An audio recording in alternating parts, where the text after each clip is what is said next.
नमस्कार मित्रांनो, मी आज आपल्यासमोर मोरेश्वर आपटे लिखित अभोगी ही कथा घेऊन आलेलो आहे.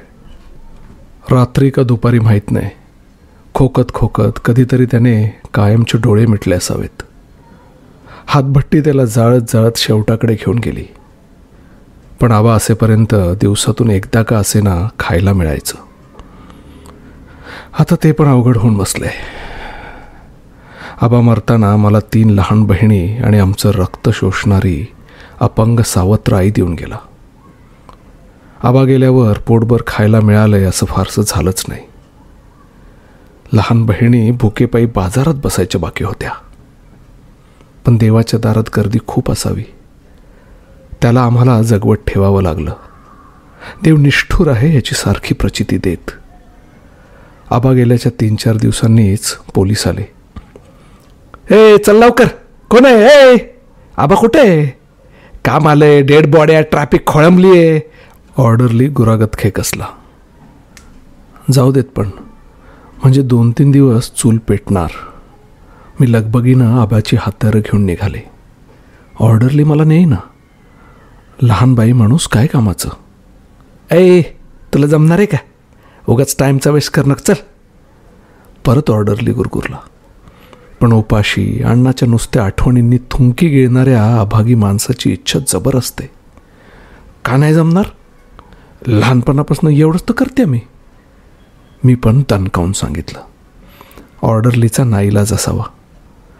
त्यांच्या जिपडीमधून साईटवर गेले. 3 डेड बॉड्या अस्ताव्यस्त पसरल्या होत्या. रक्ताचे काळे ओघळ उताराकडे धावत होते. जबड्यांचा चेंदा मेंदा झाला होता. बुबळं भीतीनं बाहेर आली होती. बघूनच शिसारी आली. आतडी तोंडातून बाहेर येतील एवढा आचका बसला. पण पोटातल्या भुकेनी सावरलं. कामाचं बळ दिलं. पहिल्यांदा बाहेर आलेली आतडी पोटात कोंबली. बेकार अवघड काम. नंतर सरायताप्रमाणे हात्यारं चालवून विखुरलेले सांधे अवयव जुळून पहिली कमाई मिळवली. आता घरात सरपण येईल. भाकरीचा वास दरवळेल. बहिणींच्या निष्ठेच चेहऱ्यावर थोडंसं समाधान दिसेल. आता हेच माझं काम झालंय. डेड बॉड्या शिवायचं. विद्रूप झालेल्या अवयवांच्या गर्दीत सौंदर्य शोधत शरीर जेवढं पूर्ण करता येईल तेवढं पूर्ण करायचं. देवाच्या दारात जाण्याच्या आधी जेवढी करता येईल तेवढी देहांची कुरूपता कमी करायची. मी आता पुण्यवान, पापी, शांत, मायाळू, रागीट सगळ्या छटा थंड कलेवरांना बघून ओळखू लागली. एखादी कनवाळू माय लेकराच्या चेहऱ्यांवर वाचते तशी. नंतर काम वाढतच गेलं.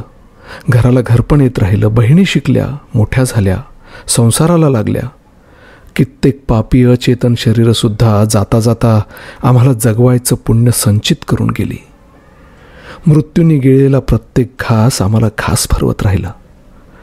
मी मात्र आता अचेतन शरीरांमध्येच रमते. कितीही आकर्षक सजीव पौरुष्य मला मोहात पाडूच शकत नाही. मृत्यू दिसल्यामुळे होणारा पौरुष्याचा शक्तिपात आणि होणारी देहाची विटंबना मला दिसते. पण मृत्यूचा रंग कसा आहे माहिती आहे तुम्हाला?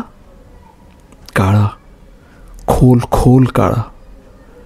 त्याच्या जवळ येणाऱ्या प्रत्येकाला शोषून घेणारा, जिवंत प्राण्याला सहसा दिसणारा नाही असा. काही लोक त्याच्या ओढीनेच मरण पत्करतात. मी नशीबवान. कितीही मोठा प्रतिभावान चित्रकार पकडू शकणार नाही असा हा रंग मी रोज अंगावर पांघरते. कित्येक साधकांना, योग्यांना आयुष्यभर जमणार नाही असा पल्ला मी लहान वयात गाठलाय. मी मृत्यूलाही भीत नाही. मैत्री केली ना त्याच्याशी. आता तो मला कधी भेटायला आलाच तर त्याला घट्ट कवटाळेन. एखादी नवथर उतावळी प्रेयसी प्रियकराला कवटाळते अगदी तशीच.